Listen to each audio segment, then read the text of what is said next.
الحمد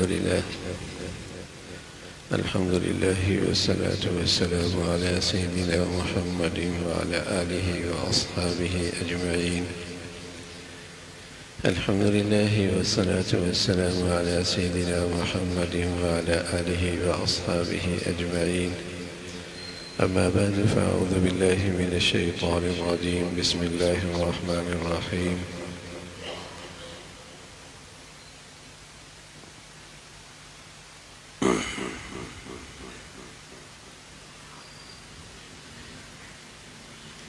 والذين هم لفروجهم حافظون إلا على أزواجهم أو ما ملكت أيمانهم فإنهم غير ملومين فمن ابتغى وراء ذلك فأولئك هم العادون. صدق الله العظيم. اللهم صل على سيدنا محمد وعلى آل سيدنا محمد وبارك وسلم. اللهم صل على سيدنا محمد النبي الأمي وعلى آله وأصحابه وسلم. میرے معزز مسلمان بزرگوں، عزیز بھائیوں اور امت مسلمہ کے مقدس ماں اور بہنوں، عفت، پاک دامنی، عفت، عصمت، یہ ایمان والوں کی بڑی خوبی ہے۔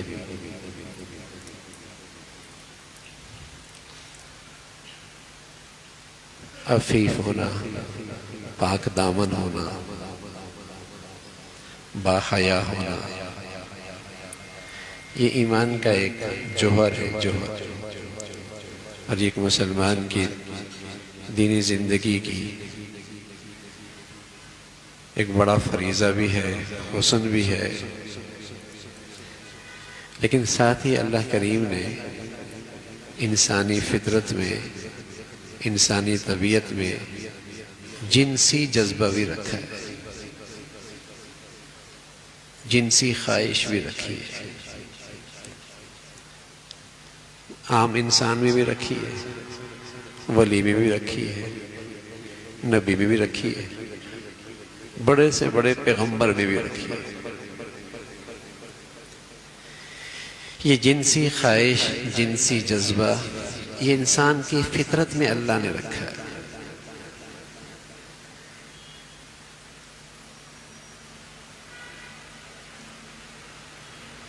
اللہ نے ہمیں بہت پیارا دین دیا ہے، دین اسلام، جس نے ہماری ہر فطرتی خواہش کی پوری رعایت رکھی ہے،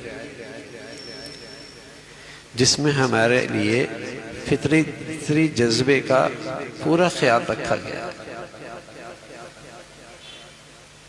جب اللہ نے جذبہ رکھا ہے، خواہش رکھی ہے، تو ایسا تو نہیں ہو سکتا کہ اس کے لیے کوئی راستہ نہ رکھا ہو۔ دنیا کی جو قومیں اس جذبے کو اور اس خواہش کو غیر فطرتی طریقے سے روکتی ہیں، جیسے یہودیوں، عیسائیوں کے ہاں ہے کہ اللہ کا قرب پانے کے لیے ہر قسم کی لذت سے دستبردار ہونا پڑے گا۔ کھانا کھاؤ بس پیٹ بھرنے کے لیے، لذت لینے کے لیے نہیں۔ اگر لذت لوگے تو اللہ نہیں ملے گا۔ عورت کو مرد سے دور رہنا ہوگا، شادی نہیں کرنی ہوگی۔ مرد کو عورت سے دور رہنا ہوگا، شادی نہیں کرنی ہوگی، ورنہ اللہ کا قرب نہیں پا سکتے۔ یہ عیسائیوں کا ایک طبقہ ہے جنہیں راہب بھی کہتے ہیں، تارک الدنیا بھی کہتے ہیں، جو انہوں نے رہبانیت اختیار کر رکھی ہے۔ تو ایسے لوگ ان کے ہاں ہیں، تارک الدنیا، ہر لذت سے دستبردار، انہیں وہ راہب کہتے ہیں۔ اور جو اس قسم کی عورتیں ہوتی ہیں انہیں نن کہتے ہیں، نن۔ لیکن دنیا نے یہ منظر بھی دیکھا کہ جب اس فطرتی خواہش کے ساتھ یہ سلوک کیا گیا تو ان کی وہ عیسائیوں کی خانقاہیں بدکاری کے اڈے بن گئے۔ ظاہر ہے یہ چیز تو اندر موجود ہے۔ جب آپ اس کے لیے حلال راستہ، جائز راستہ بند کریں گے تو حرام راستے تو پھر شیطان کھولے گا. گندگی کے اڈے بن گئے. باہر گندگی کم ہوتی تھی، ان کی عیسائیوں کی ان خانقاہوں میں بدکاری زیادہ ہوتی. لیکن اللہ تعالیٰ نے محمد الرسول اللہ کے واسطے سے جو اس امت کو دین دیا ہے، دین اسلام، اس میں اس جنسی خواہش کی پوری رعایت رکھی گئی. حدود بتائیں ہیں، حدود بتائیں. اس لیے کہ اگر حدود کی رعایت نہ رکھی جائے اور اس کی خواہشات جیسے آج مغربی دنیا میں پوری ہو رہی ہے، تو پھر یہ ایک استسقاء کی بیماری بن جاتی ہے. جیسے آدمی کو پیاس کی بیماری لگتی ہے، وہ مٹکے بھی پی لے تب بھی پیاس نہیں بجھتی. اسی طرح اگر اس جنسی خواہش کا راستہ بند نہ کیا جائے تو پھر آدمی کتے بلیوں کی طرح زندگی گزارتا ہے. اور آج ان کی سوسائٹی کا ایک بہت بڑا حصہ 70-80% طبقہ ایسا ہے جو حرام پر مشتمل ہے، جہاں یہ پتہ کوئی نہیں ابا کون ہے بیٹا کون ہے. خاندانی سسٹم ختم ہو گیا، فیملی نظام ختم ہو گیا، باپ بیٹے کا، بہن بھائی کا، میاں بیوی کے تصورات ختم ہوتے چلے جا رہے ہیں. فطرتی نظام کو چھوڑا اور جانوروں کی طرف بہہ گئے. ہمارا دین نے اس کا راستہ بتایا کہ پاک دامن رہو، عفیف رہو، پاکیزہ رہو، باحیا رہو، عصمت تمہاری زندگی میں ہو. لیکن یہ جذبہ بھی ہے، تو اس جذبے کو پورا کرنے کے لیے ہمارے دین نے نکاح دیا. نکاح کرو. ہماری شریعت نے کہا اس کے لیے حلال راستہ ہے، نکاح کرو. اور اگر اس جذبے کو اور اس خواہش کو حلال طریقے سے پورا کرو گے، نہ صرف جائز ہوگا، ثواب بھی ملے گا، عبادت بھی ہوگی، اجر و ثواب بھی ملے گا، اور بڑھیا عبادت ہوگی.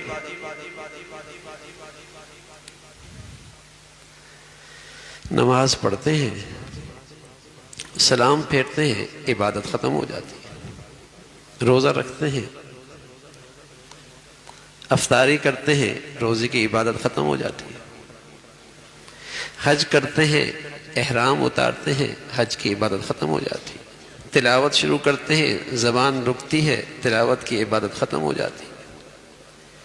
نکاح کی عبادت ایسی ہے، جب تک میاں بیوی محبت سے زندگی گزارتے ہیں، مسلسل عبادت میں رہتے ہیں.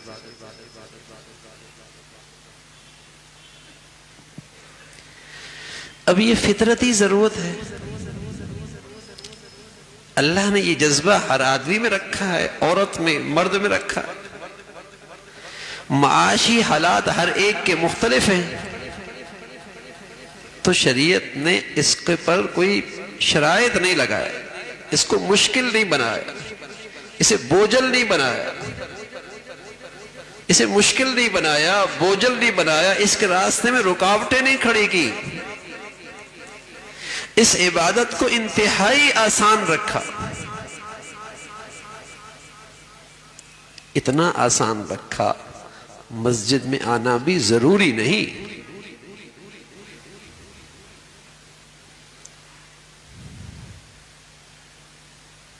خطبہ پڑھنا بھی ضروری نہیں.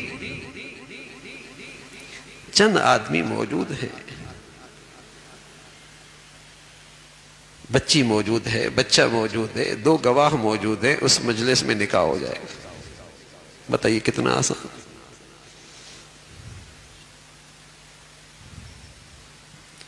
سنت ہے خطبہ پڑھنا، میرے نبی کی سنت ہے مسجد میں اس کا اہتمام کرنا. لیکن اس نکاح کی عبادت کے لیے کوئی چیز ضروری نہیں قرار دی کہ مشکل ہو جائے.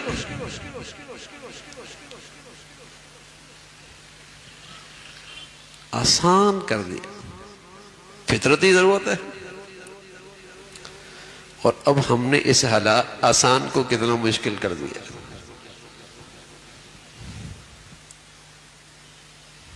کتنا مشکل کر دیا. جب تک لاکھوں نہ ہو نکاح نہیں ہوتا. بلکہ میں لاکھوں بھی کم کہہ رہا ہوں، اس لیے کہ جنہیں اللہ نے پیسہ دیا ہے اب تو وہاں یہ حال ہے کہ لاکھوں کا تو صرف ایک جوڑا بنتا ہے. لاکھوں کا تو صرف ایک جوڑا بنتا ہے اور وہ ایک ہی مرتبہ پہنا جاتا ہے، اور اس کو پہننا بھی ایک مصیبت ہوتی ہے. لیکن کیا کریں، سوسائٹی کا رواج جو ہے،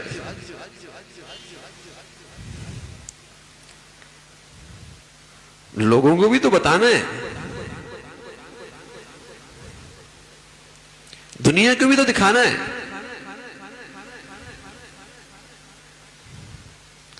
شریعت آسان ہے وہ آج ہم نے مشکل کر دی، اور جسم و رواج جو واقعی مشکل ہیں آج وہ ہمارے لیے آسان ہو گئے.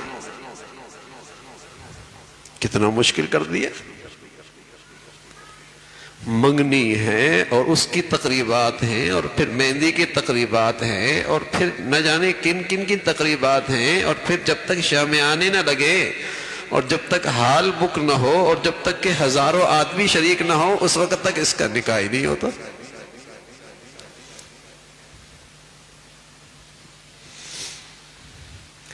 اچھا، سب کے سر میں درد ہے، بیوی کی بھی، ابا کے بھی، اماں کے بھی، سب کے سر میں درد ہے کہ مشکل ہو گئی، لیکن کرنا بھی ضروری ہے. تکلیف میں سب ہیں، دل سے کوئی نہیں چاہ رہا، پھر بھی رسمیں پوری کرنی ہے. اور جب ساری رسمیں بھی پوری کر لیتے ہیں، اور اس لیے پوری کرتے ہیں کہ لوگ خوش ہو جائیں، نہ خدا خوش ہوتا ہے نہ لوگ خوش ہوتے ہیں. شکایت سب کو پھر بھی رہتی ہے.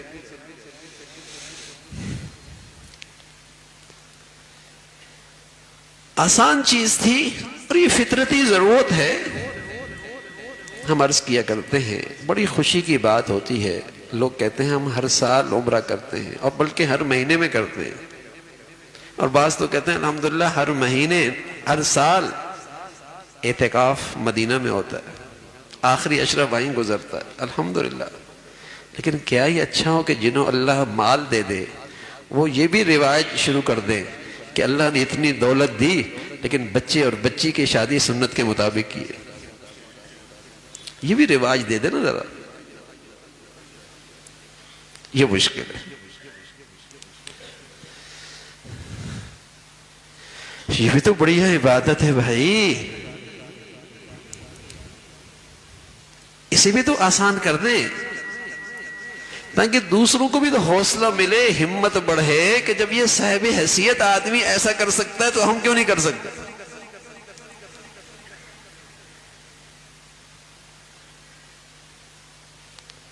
پیارے نبی صلی اللہ علیہ وسلم فرمایا کرتے تھے، اعظم النکاح برکتاً ایسرہ مؤونہ.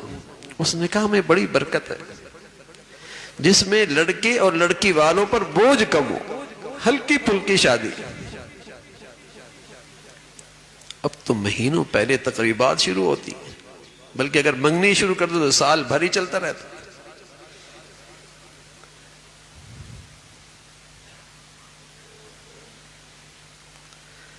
ساری صلاحیتیں، ساری سوچ، ساری فکر، ساری پریشانیاں، سارا پیسہ فضول رسم و رواج میں، نہ ثواب، نہ اجر، نہ اللہ راضی، نہ کوئی فائدہ، اور خون پسانے کی کمائی یوں ضائع کر رہا.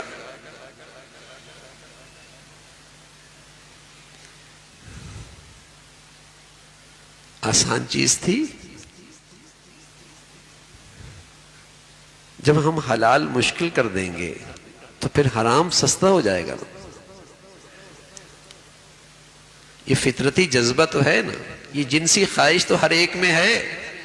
جب میرا معاشرہ اس راستے میں رکاوٹیں ڈالے گا اور اس کو مہنگا اور مشکل کر دے گا اور اس کو رسم و رواج کی زنجیروں میں جکڑ دے گا تو جوان بچی اور بچے میں یہ چیز جذبہ تو خواہش تو موجود ہے، پھر وہ حرام کے راستے چوپٹ کھلیں گے نا.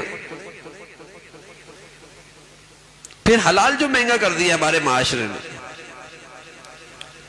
ہماری سوسائٹی کے لیے حلال اپنانا مشکل جو ہو گیا، پھر حرام کے راستے چوپٹ کھلیں گے، وہ سستا ہو جائے گا. ہم حلال سستا کر دیں، اسے آسان کر دیں نا، اسے کم خرچ والا بنائیں، کم خرچ والا بنائیں جتنا آسانی سے. یہ تو فطرتی ضرورت ہے. جابر رضی اللہ تعالیٰ عنہ اللہ کے نبی صلی اللہ علیہ وسلم کے بڑے چہیتے صحابی ہیں، بڑے پیارے. حضور علیہ السلام کی خدمت میں آئے، کہا یا رسول اللہ میں نے نکاح کر لیا. مدینہ تھا کتنا؟ کر لیا. آپ علیہ السلام نے پوچھا کواری سے کیا ہے بیوہ سے کیا ہے؟ کہا یا رسول اللہ میری چھوٹی چھوٹی بہنیں ہیں، 6 بہنیں ہیں میری چھوٹی چھوٹی، میں نے سوچا بیوہ سے کر لوں تاکہ میری بہنوں کو بھی سنبھال لے. حضور علیہ السلام نے یہ نہیں کہا کہ ہمیں تو نہیں بلایا آپ نے، ہاں دعا دی اللہ تیری شادی میں برکت عطا فرمائے.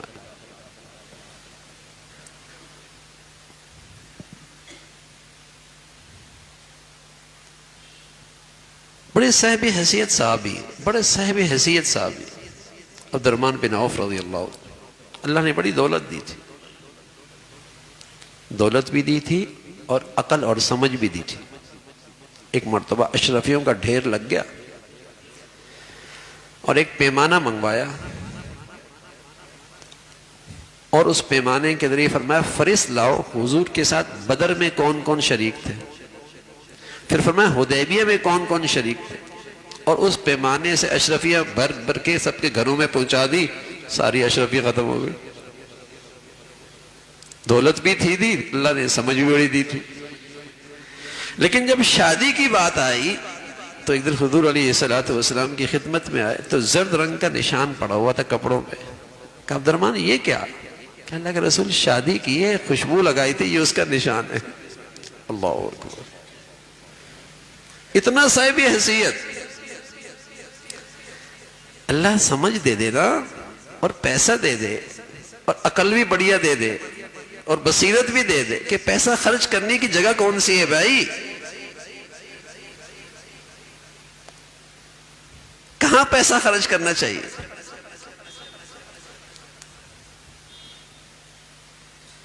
آسان کر دیا. اور اللہ کے نبی صلی اللہ علیہ وسلم نے ان سے کچھ نہیں کہا کہ ہمیں تو آپ نے بلایا ہی نہیں، اتنی بڑی تقریب کی، بلایا ہی نہیں. فطرتی چیز ہے. تو جو ہمارے دین نے اور ہماری شریعت نے جنہیں آسان کیا ہے ہم انہیں آسان رکھیں بھائی، آسان رکھیں. اور یہ ہمارا معاشرے پہ بڑا احسان ہوگا، بڑا احسان. ورنہ بچیوں کے بال سفید ہو جاتے ہیں اس لیے کہ وہ معاشرے کے رسم و رواج نہیں پورا کر سکتے. نوجوانوں کی جوانیاں ڈھلنے لگتی ہیں اس لیے کہ ان کے ماں باپ معاشرے کے رسم و رواج نہیں پورا کر سکتے.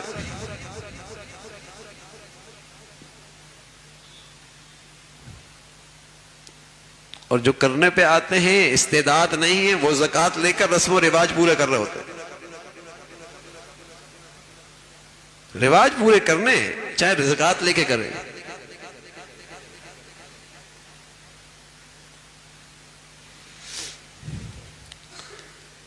تو یہ ایک فطرتی ضرورت ہے. پاک دامنی مشکل ہو جائے گی، جوانیاں بچانا مشکل ہو جائے گی. حضور علیہ السلام جب نکاح پڑھایا کرتے تھے تو نکاح کے موقع پہ 3 آیات کی تلاوت فرمایا کرتے تھے،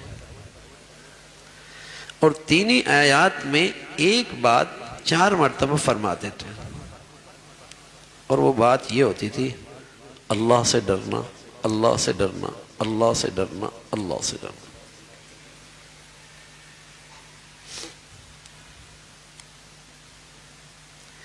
کوئی آزمائش آ جائے، کوئی پریشانی آ جائے، کوئی بیماری آ جائے تو اللہ تعالیٰ یاد آ جاتے، لیکن خوشیوں کے موقع پہ مسلمان اللہ کو بھول جاتا ہے۔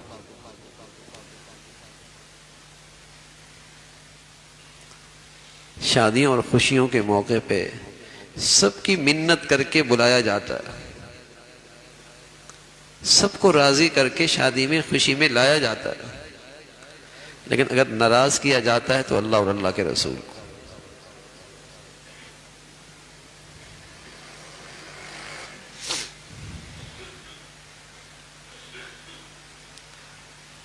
تو یہ تو عبادت ہے،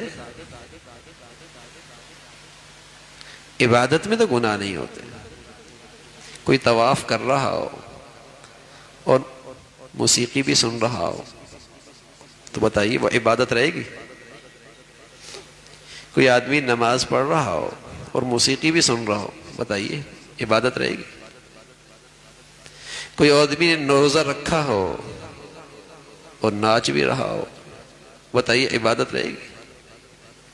تو بھائی نکاح کی تقریب ہے، نکاح ہے، شادی ہے، ولیمہ ہے، عبادت ہے، تو پھر اس میں گناہوں کا کہاں گزر، اس کی گنجائش کہاں؟ یا تو مسلمان اسے عبادت نہیں سمجھتا، ہندو عیسائیوں کی طرح شادیاں کرے کہ بس ایک مرد عورت اکٹھے ہو گئے بس۔ ہمارے دین نے تو اسے عبادت بتایا ہے بھائی، اور عبادت میں اللہ کی نافرمانی نہیں ہوتی، اللہ کو راضی کیا جاتا ہے۔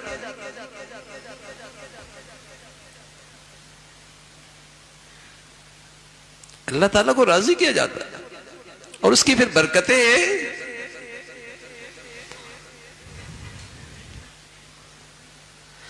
اس میں اسراف نہ ہو، اس میں خرافات نہ ہو، اس میں بے حیائی کے نقشے نہ ہو۔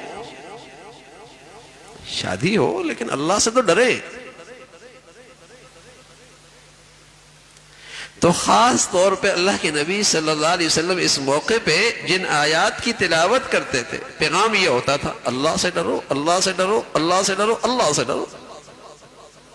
اس موقع پہ اللہ سے نہیں ڈرتا ہے، ہاں معاشرے سے ڈرتا ہے، سوسائٹی سے ڈرتا ہے، برادری سے ڈرتا ہے، لوگ کیا کہیں گے اس سے ڈرتا ہے۔ بعض بیچارے لوگ پوچھتے ہیں کہ وہاں مخلوط مجلس ہے، رشتہ دار بھی ہیں، نہیں جاؤں گا تو ناراض ہو جائیں گے، گناہ بھی ہیں، رشتہ دار بھی ہیں، نہیں جاؤں گا تو ناراض ہو جائیں گے۔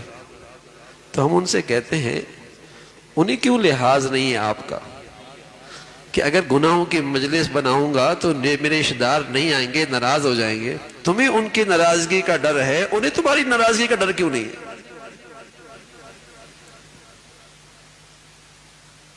انہیں کیوں لحاظ نہیں ہے آپ کا؟ تم تو ان کا لحاظ کر کے اللہ کو ناراض کر کے جا رہے ہو، اور انہیں تمہارا اتنا بھی لحاظ نہیں جس سے اللہ بھی راضی ہو رہا ہے۔ ہم نے ہتھیار ڈال دیے نا میاں، جب ہتھیار ڈال دی تو نمازی اور حاجیوں کے ہاں بھی سب کچھ ہو رہا ہے، ہتھیار تو ڈال دیا جی، سبھی کر رہے، کوئی ہمت ہی نہیں کرتا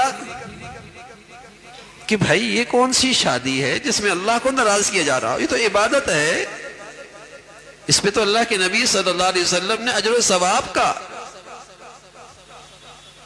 وعدہ بتایا ہے، اور بڑی عبادت ہے۔ جب تک میاں بیوی زندگی محبت سے گزار رہا ہے عبادت میں، شوہر بیوی کو محبت کی نظر سے دیکھے، بیوی شوہر کو محبت کی نظر سے دیکھے، دونوں کو اللہ کریم اپنی رحمت کی نظر سے دیکھتے ہیں، تو ایسی عبادت ہے۔ ان کے ساتھ محبت سے بات کرنا اور ان کے پاس بیٹھنا نفلی عبادت سے زیادہ بڑھیا عبادت، تو ایسی بڑھیا عبادت ہے۔ لیکن آج اس خوشی کو، اس عبادت کو، ان نکاحوں کو ہم نے گناہوں کا ملغوبہ کر دیا. ہر گناہ ہو رہا.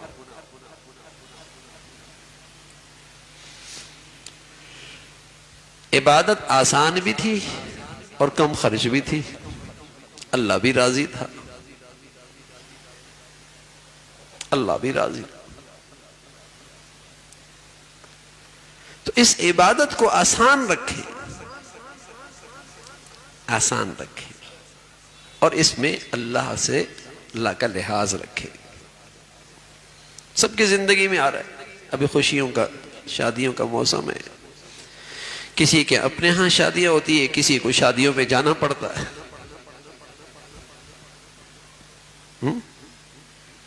تو تھوڑا سا اگر ہم اس بات کی فکر کر لیں کہ بھئی مرد الگ ہیں، عورتیں الگ ہوں، کیوں اللہ کو کھلے گناہوں میں کے ذریعے اللہ کو ناراض کرتے ہو؟ ایک ہے غلطی سے گناہ ہو جانا، ایک ہے بھول سے گناہ ہو جانا، اس پر ندامت، شرمندگی، اللہ کریم بڑے معاف کرنے والے ہیں. اور ایک علل اعلان گناہ کرنا اور گناہوں کو اپنا اسٹیٹس بنا لینا اور جرت کے ساتھ گناہ کرنا، گناہ کو اپنے لیے فخر کا باعث بنانا، ایسے لوگوں کو تو اللہ اپنی مغفرت سے ہی محروم کر دیتا. یہ گناہ کا اسٹیٹس بنا لینا کہ جی آج کا اسٹیٹس ہے، اور گناہوں سے اپنی عزت گنوانا کہ گناہوں سے عزت ملے گی. مت ماری گئی ہے، دل مسخ ہو گیا ہے. اللہ کو ناراض کر کے بھی کوئی عزت پا سکتا ہے؟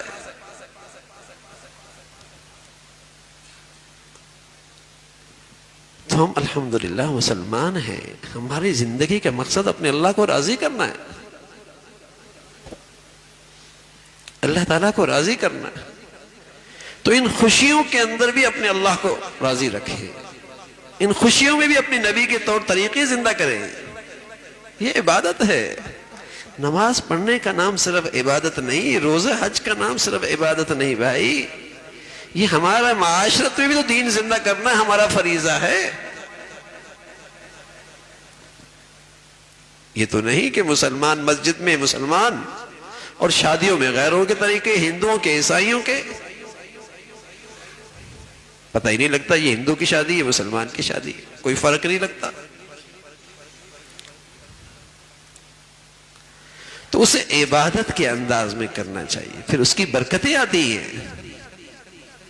اس کی برکتیں تو حلال طریقہ ہے، تو پاک دامنی معاشرے میں رہے، عفت معاشرے میں رہے، پاکیزگی معاشرے میں رہے. فرمایا نکاح کر لو. اور نکاح کے بارے میں ترغیب ہے کہ بچی ہے، مناسب رشتہ آ گیا، آپ کو ظاہر سے بھی اچھا لگ رہا ہے، دین کے لحاظ سے بھی اچھا ہے، برابری ہے، تو پھر تاخیر نہ کرو، پھر جلدی نکاح کرو. بلا وجہ تاخیر نہ کرو نکاحوں میں. مناسب رشتہ مل جائے تاخیر نہ کرو. عام طور پہ نکاح میں جو تاخیر ہوتی ہے، سبحان اللہ، اللہ کا کلام ہے. فرمایا وَأَنْكِحُوا الْأَيَامَ مِنْكُمْ وَالصَّالِحِينَ مِنْ عِبَادِكُمْ وَإِمَائِكُمْ إِنْ يَكُونُوا فُقَرَاءَ يُغْنِهِمُ اللَّهُ مِنْ فَضْلِهِ. اگر تمہیں معاش کا مسئلہ ہے تو شادی کی برکت سے اللہ تمہارے معاش کو مسئلہ اپنے فضل سے حل کر دیں گے. عام طور پہ یہی ہوتا ہے، پاؤں پہ کھڑا ہو جائے، وہ پاؤں پہ کھڑا ہوتے ہوتے بیچارے کے گھٹنوں میں درد شروع ہو جاتا ہے، زندگی گزر چکی ہوتی ہے. اِن يَكُونُوا فُقَرَاءَ يُغْنِهِمُ اللَّهُ مِنْ فَضْلِهِ. ہر ایک اپنے رزق خود لے کے آتا ہے، کوئی کسی کو نہیں کھلاتا. ہمارا ایمان ہے، آدمی دنیا میں آتا ہے اپنی روزی خود لے کے آتا ہے، اپنی قسمت کی روزی خود لے کے آتا ہے. کون کس کی برکت سے کھا رہا ہے گھر میں واللہ ہی جانتے ہیں. دیکھتا ہوا نظر آتا ہے وہ کمال آ رہا ہے، لیکن گھر میں کسی کی برکت سے اس کو مل رہا ہوتا ہے. ایک شخص بھائی آیا حضور علیہ الصلوۃ والسلام کی خدمت میں، کہا یا رسول اللہ یہ میرا بھائی آپ کے پاس سیکھتے رہتے ہیں، ہمیں وقت بہت کم دیتے ہیں، ہمارے کام میں وقت بہت دیتے ہیں، آپ کے پاس بہت آتے ہیں۔ حضور علیہ الصلوۃ والسلام نے فرمایا لعلک ترزق بہ، ہو سکتا ہے تجھے بھی اسی کی برکت سے مل رہا ہو۔ کون کس کی برکت سے کھا رہا ہوتا؟ تو ہر ایک اپنی روزی لے کے آتا ہے، لیکن جب جوانیاں پاک رہیں گی، شباب صاف رہے گا، پاک دامنی رہے گی، عفت رہے گی، رزق بھی آئے گا، برکت بھی ہوگی، برکت بھی ہوگی۔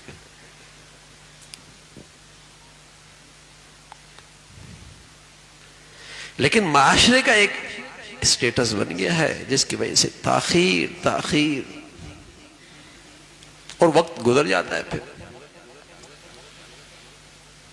مشکلات بڑھ جاتی ہیں۔ دین محفوظ ہو نا، اس کا ایمان محفوظ ہو،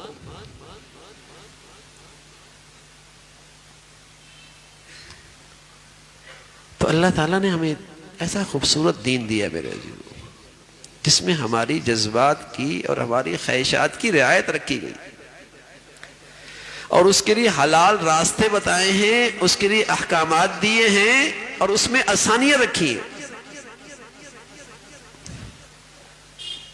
یوں کر لو آسانی سے،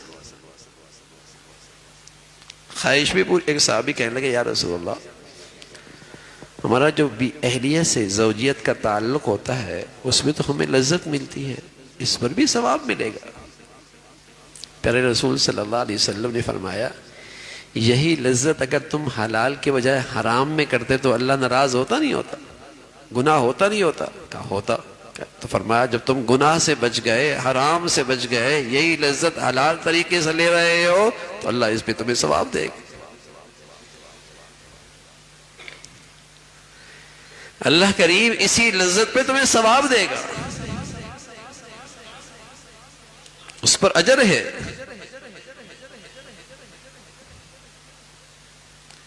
تو عفت اور پاک دامنی کا ایک راستہ تو یہ ہے، نکاح جلدی کرو اور اسے آسان کرو، معاشرے میں اس سے بھی پاک دامنی رہتی ہے۔ دوسری چیز بتائی قل للمؤمنین یغضوا من ابصارہم، دوسری یہ چیز بتائی کہ آدمی بدی کے راستے پہ شیطان تب ڈالتا ہے جب آدمی کی نظریں آوارہ ہو جاتی۔ النظر سہم من سہام ابلیس، یہ نظر شیطان کا ایک تیر ہے، اور اس نظر کے ذریعے وہ آدمی کو برائی کے راستے پہ ڈال دیتا ہے۔ جب آدمی کی نظر قابو میں نہیں رہتی، دل قابو میں نہیں رہتا، جب دل قابو میں نہیں رہتا، شرمگاہ قابو میں نہیں رہتی۔ تو پہرا بٹھا دیا، نظر کی حفاظت کر لو، نظر کی حفاظت کر لو، پاک دامنی کے لیے بتا نظر کی حفاظت کر لو، اپنی شباب کی حفاظت کے لیے نظروں کی حفاظت کر لو۔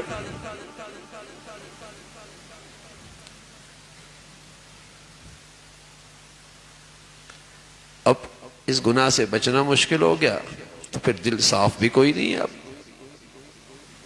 دل بھی صاف کوئی نہیں۔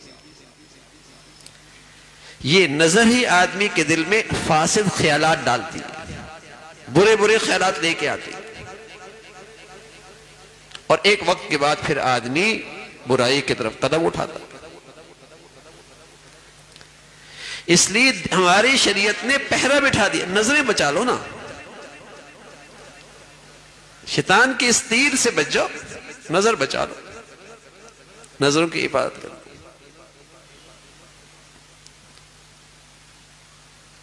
مشکل ضرور ہے، لیکن اگر آدمی یہ سوچے کہ اللہ تعالیٰ نے کیسی بے شاندار نعمت دی ہے یہ، اور کتنی احسان فراموشی ہے، جس ذات نے یہ نعمت دی ہے اس نعمت سے اسی کو ناراض کروں، اتنا احسان فراموش بھی تو نہیں ہوتا آدمی، ایسی احسان فراموشی بھی تو نہیں ہوتی۔ بن نگاہ کے دنیا میں آتا ٹھوکرے کھاتا نا، کب سے اس مشین کو استعمال کر رہا ہے اور کیا کچھ دیکھ رہا ہے اس سے، اللہ میاں تو صرف یہ کہا ہے کہ سب کچھ دیکھو، صرف دو چیزیں نہ دیکھو بس، باقی سب چیزیں دیکھو اور جو مرضی دیکھو دیکھو، دو چیزیں نہ دیکھو۔ ایک فرمایا کسی کو حقارت کی نظر سے نہ دیکھو، اور دوسرا فرمایا کسی عورت کو لذت کی نظر سے نہ دیکھو۔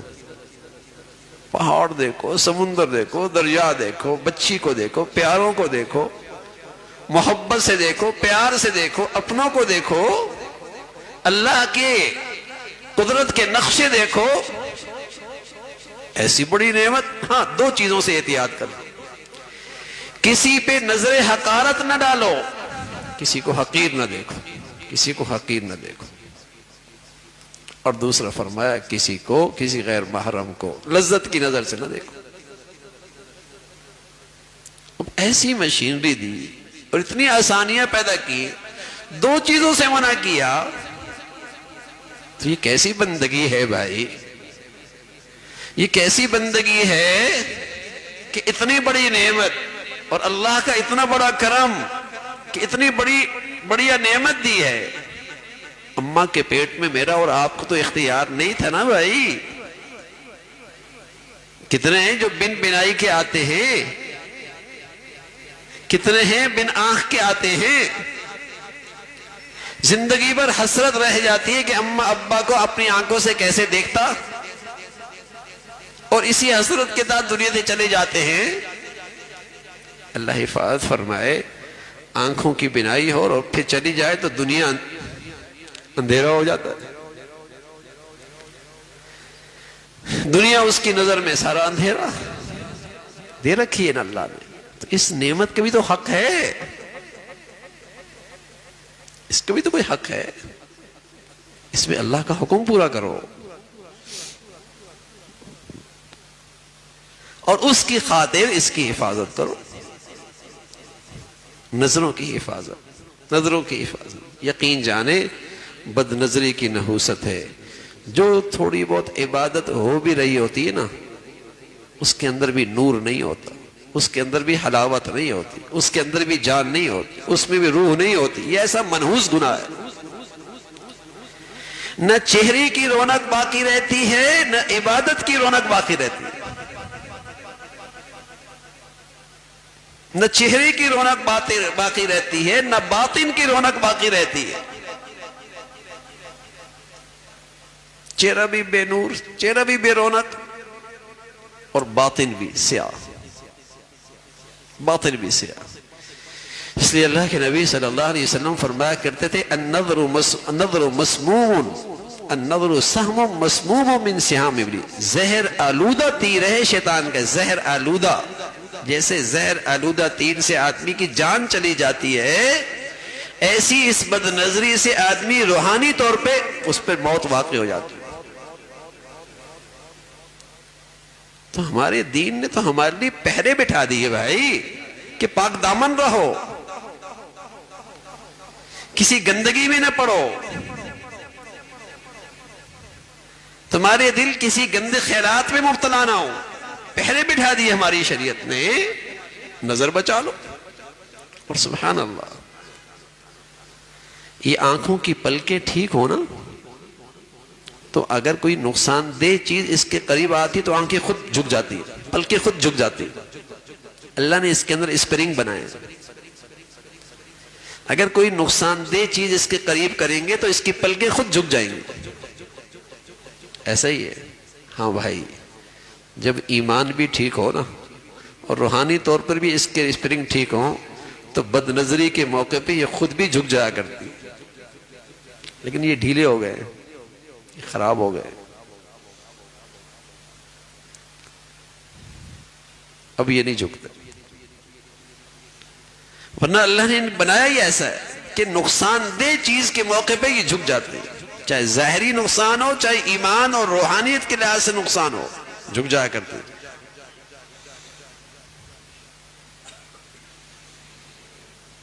اللہ نے ان میں طاقت رکھی تھی۔ تو میرے عزیزو، اس گناہ کی نحوست سے پاک دامنی خطرے میں پڑ جاتی ہے۔ نہیں دیکھتے بھائی کتنے ہنستے بستے گھر اجڑ جاتے، آغاز کہاں سے ہوتا ہے؟ آنکھ کا استعمال غلط ہوا، دل غلط ہوا، حلال رشتوں کی محبتیں ختم ہو گئی، حرام رشتے قریب آ گئے۔ حلال محبتوں کے رشتے کمزور ہو گئے اور حرام قریب زندگی میں آ گئے۔ آغاز نظر، ابتدا بدنگاہی، برائی کی ابتدا نظر سے ہوئی، اور ہمارا دین ہماری کمزوریوں کو سامنے رکھ کر ہمیں تعلیم دیتا ہے، نظریں جھکا لو نا، یغضوا من ابصارہم۔ عام طور پہ قرآن میں مردوں سے خطاب ہوتا، اقیموا الصلاۃ، عورتیں ماتحت داخل ہوتی ہیں، آتوا الزکاۃ، مردوں سے خطاب ہے، عورتیں بھی داخل ہیں، کتب علیکم الصیام، روزے فرض ہیں، عورتیں بھی داخل ہیں۔ لیکن جب نظروں کی بات آئی تو مردوں کو الگ کہا، عورتوں کو الگ کہا۔ قل للمؤمنین، مردوں سے کہا، وقل للمؤمنات، عورتوں سے کہا۔ الگ الگ تلقین کی، خصوصیت کے ساتھ، خصوصیت کے ساتھ، اور آگے بتایا اس کے ثمرات کیا ہوں گے؟ پاک دامن رہو، پاک دامن رہو، عفیف رہو گے، عفت اور عصمت محفوظ رہے گی، اس کی حفاظت ہو۔ تو نظروں کی حفاظت ہو، نظروں کی حفاظت۔ اور آدمی صبح جب گھر سے نکلے اللہ سے مانگے، اے اللہ اس گناہ کی نحوست سے بچا، اور اپنی سی کوشش کر لے، رات کو پھر جب آئے جو کمی ہو جائے اللہ سے معافی مانگے۔ اب یقین جانیں چند دن ہوں گے تو آپ کو عبادت کی ایسی لذت ملے گی، تلاوت کریں گے تو جی کرے گا کرتا ہوں رہوں، سجدہ کریں گے جی کرے گا سجدہ کرتا ہی چلا جاؤں، ایسی عبادت میں لذت نصیب ہو، حلاوت نصیب ہو۔